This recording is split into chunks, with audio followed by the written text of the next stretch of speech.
Hello there, this is David from David Books and Comics, and today I want to look through one of the forgotten gems of yesteryear and one of the most influential series of books that influenced Walter Brown Gibson's creation of The Shadow, uh, and eventually, and probably indirectly, or even more probably directly, the creation of Batman back in 1940. The Gray Seal, Jimmy Dale alias the Gray Seal, was released as a serialized novel story in the pages of All Story Weekly, published by Street and Smith magazine. And eventually they were collected into this volume. This is The Adventures of Jimmy Dale. And this one is a facsimile dust jacket. And I got this facsimile dust jacket in order to protect the book even further from deterioration. Anyway, the copyright you see there is 1917, and you can see for the hardcover book, and you can see the copyright there is 1914, 1915 by Street and Smith magazine. Now, Street and Smith published All Story Weekly, and in the pages of All Story Weekly, they serialized this book. They serialized this book, and this book was eventually followed up by this book, and this is The Further Adventures of Jimmy Dale, also serialized. The main character, of course, is Jimmy Dale, along with a sidekick, a person named the Toxin. This is a dust jacket, which I managed to salvage from further deterioration. Anyway, so that's The Further Adventures of Jimmy Dale. And both these books are episodic in nature. They you can tell that they were serialized in a magazine form in the pulp pages of All Story Weekly. And All Story Weekly is famous for serializing Edgar Rice Burroughs' Tarzan and Zorro by Johnston McCulley in The Curse of Capistrano. And they also serialized this, Frank L. Packard's Jimmy Dale. And all of those, to a lesser extent Tarzan, but in particular Zorro and Jimmy Dale, the Gray Seal, were what I think led to the creation of the masked superhero that became a common trope in superhero, in the superhero alter egos and so on and so forth. In the superhero craze of 1930s, late 1930s in the pulp magazines, and eventually led into the comic books. You have a rich millionaire who is a safecracker in the kind of the spirit of Hornung's Raffles series, but a little more adventurous and a little more escapades, and a little more exciting, actually. I found Hornung's Raffles series. I read one of them, and I slogged through it because it dates pretty badly.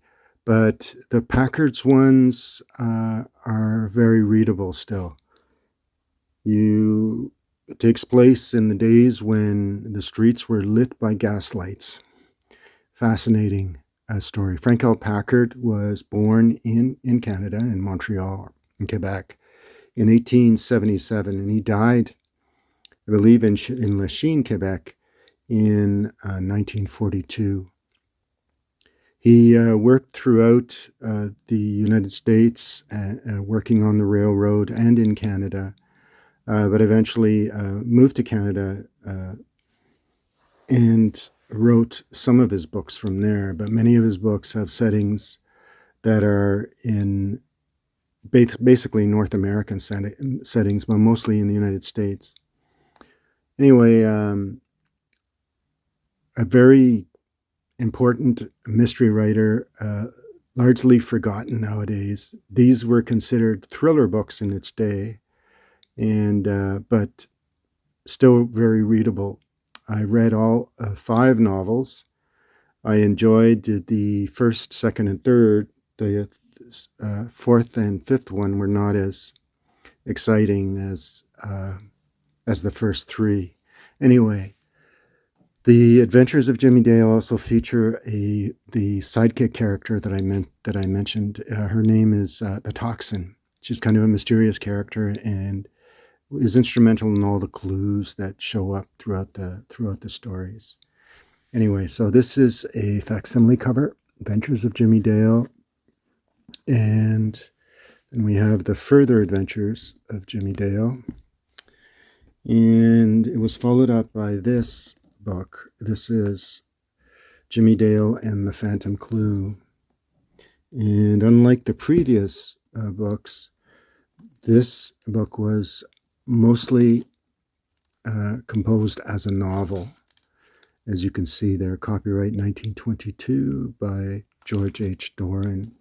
And this is the Canadian first edition, Kopp and Clark, whose offices, if you live in the Toronto area, the offices are on Front Street, just west of Spadina.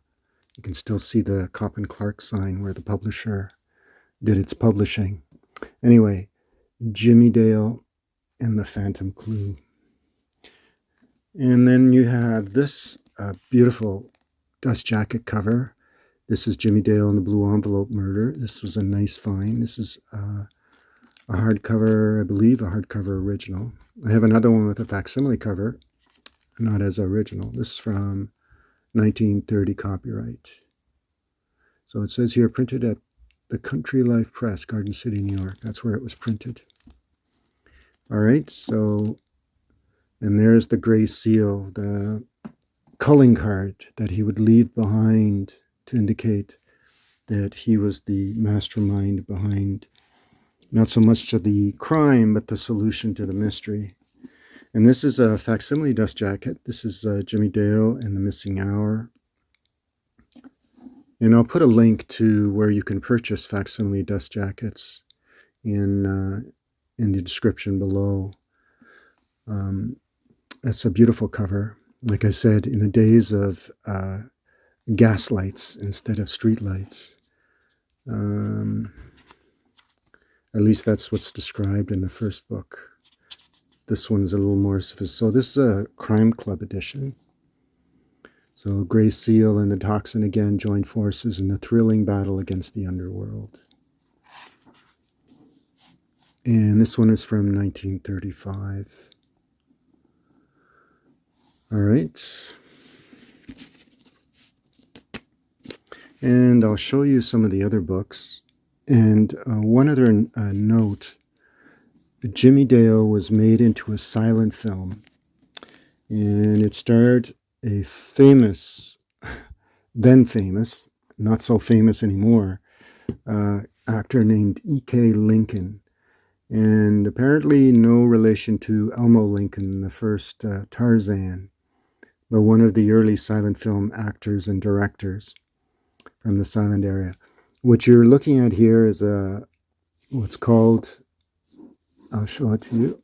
This is what's called a Gray Seal edition. It's like a book club edition. And you can see Story Press Corporation. This is the White Moll. And the White Moll is like a female version of the Gray Seal. And I'll show you some of the other books that I have and go through them and give you a little more background. So this is the Red Ledger. Now, this is one of the common trope type fiction that he liked writing. and they were kind of morality chapter plays. This one falls within that category.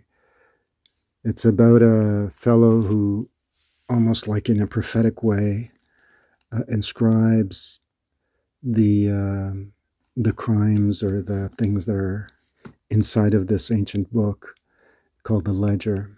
Anyway, it's fascinating. Fascinating book.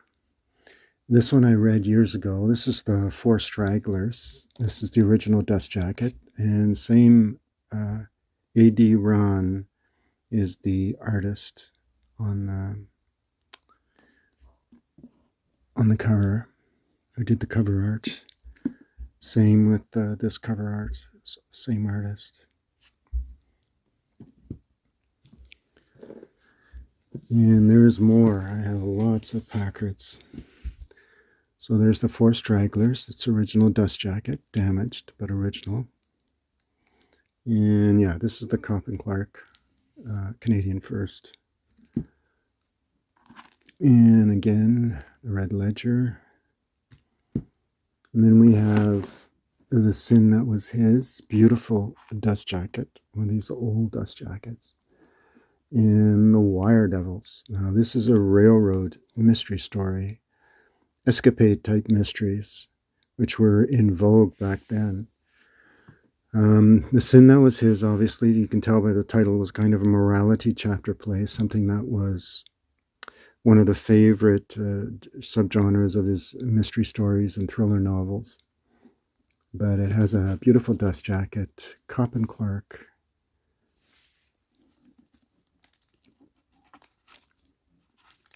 And you can tell this one's from 1917. I don't know if this one was ever made into a film, silent film. Possibly, because many of his were. And the Wire Devils is fascinating because it features a masked adventurer. He goes around with his domino mask, as you see on the cover. You'll see a color version, a facsimile color version of this cover. This is a Cop and Clark.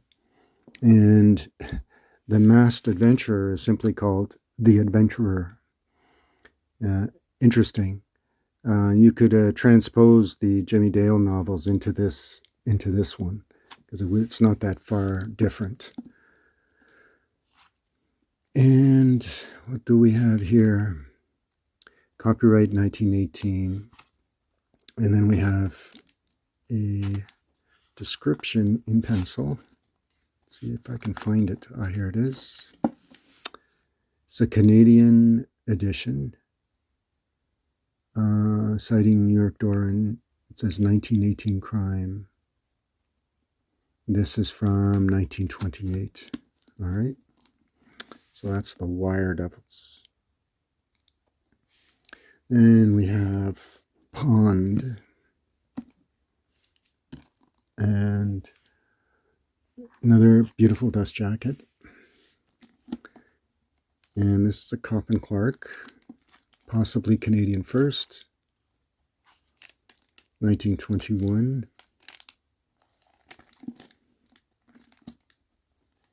You can see. So that's that one.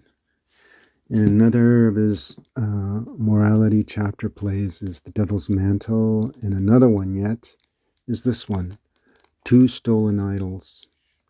Some beautiful hardcover dust jackets. This one I bought in a road trip in an antique mall on my way to the East Coast. This is copyright 1927. And Doran. So this is possibly the world first edition. But with these, you can never be sure. And the artist is, some people may know, that's John Drew. All right, The Devil's Mantle. Two Stolen Idols is another kind of morality chapter play. And you can see the artist is Eugene M. Franzen. And it says 27. So that's the original cover art anyway. because the copyright is 1927. Two Stolen Idols, and this is Doran. So this is possibly the world first edition. And one of what he was most famous for, and what most people like him for, is his railroad stories. And this is The Night Operator. Beautiful dust jacket, painted cover. This is from 1919. This is Doran, it says. And this is the Canadian Cop and Clark edition.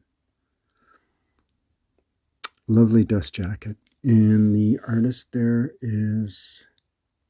says E. Rogers. And I believe, let's see if I can find it, this story. And no, it's not the one. I have another one. Rat River Special. Night Operator. So these are kind of, it reads like an anthology book, but it's encapsulated by an opening and closing chapter kind of thing that brings the whole novel together. And this is a facsimile dust jacket that I managed to get for this one, The Further Adventures of Jimmy Dale. It's not the best, but you can see a fuller picture. You can see his little flashlight. And there's Frank L Packard in the back in all his glory. All right. So that's The Further Adventures with the Facsimile dust jacket. And I'll take that away and I'll show you another very interesting book. This one is also a facsimile dust jacket, but this was The Miracle Man. What's notable about The Miracle Man is that it was made into a famous silent film. I think the original is now lost, the silent film. Only snippets and pictures of it remain. The prime actor, the main actor of the movie, Lon Chaney Sr., the man of 1,000 faces, which was, I think, made into a film also by James, a biopic, what they call a biopic, that was starred James Cagney as Lon Chaney Sr. Anyway, I believe in 1930, one of the last films was called The Unholy Three, and it's loosely based on this book, I believe. So this is The Miracle Man, made into a silent film starring Lon Chaney Sr., Frank L. Packard. Now, I'll put a link to the images below, as I'll put a link to the images of the silent film of The Gray Seal, and you'll see another one yet. So that's The Miracle Man.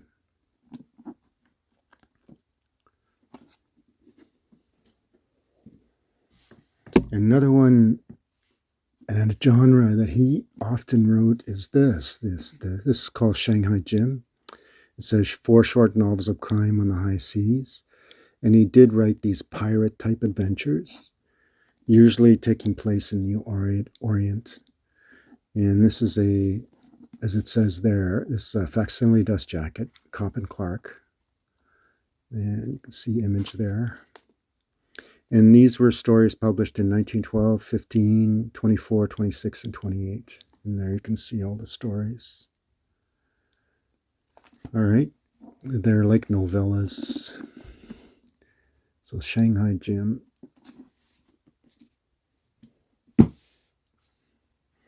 And this is Broken Waters.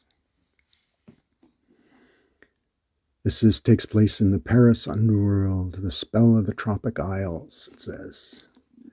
And this is a Cop and Clark. This is a facsimile dust jacket. No, it's Doran. So this is what the jacket looked like.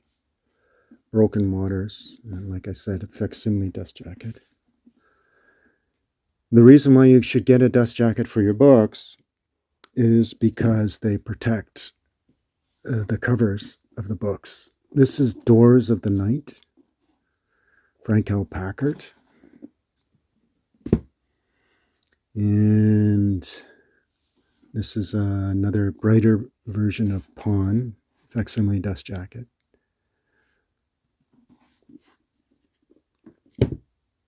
Here's another Jimmy Dale and the Phantom Clue. It's another copy that I have with a facsimile dust jacket.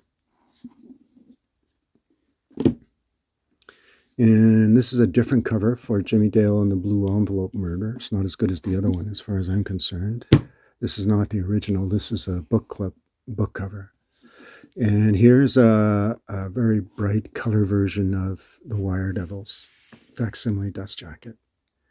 And that's what facsimile dust jackets do. They not only protect the boards from wear and tear, but they actually put just a slight bit added value to your hardcover collection. All right, so that's that. Here's Tiger Claws, and this is one of the pirate adventure type stories. And here's another railroad mystery story. It's called The Running Special. What's interesting about The Running Special is this. Okay, this is so that's how much I paid for it. It's mystery, 1925, good condition. I leave these comments in just so you know that I did buy it from a book collector. So here's the copyright date, 1910, 11, 13, 14, 15, and 19. And there's one story that I read here. It's called Shanley's Luck. It's a railroad mystery story. And I first read it in an anthology book called Crime in a Cold Climate that features mystery stories that take place in Canada. And Packard was written by Canadians, obviously. And Packard was one of these guys. Railroad mystery. Beautiful story. Beautiful stories. And this is The Hidden Door. This is a great story. Mystery, suspenseful story. It has an excellent ending. So it's one of his better ones. Many of his stories in later years became very formulaic, and this was one of them. I'll show you the inside cover. This is a facsimile dust jacket, but just so you know, it's just beautiful. All right. They don't make books like that anymore, that's for sure. All right. Oh, that's The Hidden Door. Then we have A Big Shot with the facsimile dust jacket. And you can see how much it adds to the ambiance of the book. And this is the White Moll. Now, the White Moll is fascinating only because it was actually released and made into a film back in 1920. And it starred one of the great serial actresses, especially in the movie serials. An actress named Pearl White played the White Moll. Sadly to say, the White Moll is a silent film that is now lost. But if you want to know what the story's about, I can tell you because I read it. It is almost the same as Adventures of a Feminine Jimmy Dale as the first Jimmy Dale novel. And it features an adventuress who dresses up and disguises herself. She wears a kind of mask. She wears a veil, actually, and dresses in white. The reason why they call her the White Moll is because she is white in the sense of a good person. Anyway, fascinating story. Almost virtually the same plot as you would find in the first Jimmy Dale stories. The Adventures of Jimmy Dale and the Further Adventures. So you can see here, yeah, I think you saw it earlier. So the copyright is 1920. So 1919, 1920. So I was happy to be able to get a nice dust jacket to cover the book. All right. And I'll show you links to both how you can acquire a dust jacket just to make your books look nicer, and also how, and I'll put links and pictures of the images of the movies so that you can see some of the history. I wouldn't say she influenced the female superhero. Certainly very early on there were some. So this is The Purple Ball. It's a novel, and it's one of these morality type plays that he was known for. It has a nice spine on it. This is Albert. All right. And of course the cover, the dust jacket, does not match the, you see the gray seal because of this, but I thought this was a nicer dust jacket to put on the book. All right. So I hope you enjoyed this look through yesteryear, through these very ancient tomes and they're not that expensive to buy if you're interested in reading some of the origins and the style, original style of this type of fiction, the serialized fiction. The other thing is there is a lot of resemblances to what eventually led to the comic book superhero, especially the masked comic book superhero. All right. I don't think there's anything else I can add, but you've seen all of my collection. I have a few more of doubles of the Packards. It's hard to resist a Frank Packard novel when I see them. And as you can see, all of these, this is a book club edition. So you can see there's the Further Adventures. There's Jimmy Dale and the Phantom Clue, Jimmy Dale and the Blue Envelope Murder. This is the White Moll. Here's a version of the Wire Devils, The Big Shot, which you saw earlier. Tiger Claws. I thought I had a copy of Tiger Claws. I thought I showed that. Let me know if I did or didn't. I know Broken Waters I did. Red Ledger I did. And Doors of the Night I did. All right. So they all have these generic covers, and they never had dust jackets. And I bought these as a set at what we in North America called thrift shops. In Europe, in England, they called them charity shops. So I bought them as a set, fairly inexpensive, for $1 each. As I say, Packards are not that difficult to find, especially here in North America. And it was fun being able to find these and still being able to collect them. All right, so thanks for watching. Remember to give me that thumbs up for like. I appreciate all the comments. And let me know if you want to know more information. And just leave a comment and I'll respond as best I can. Thanks for watching. Thanks for the subscriptions, and see you soon. Bye.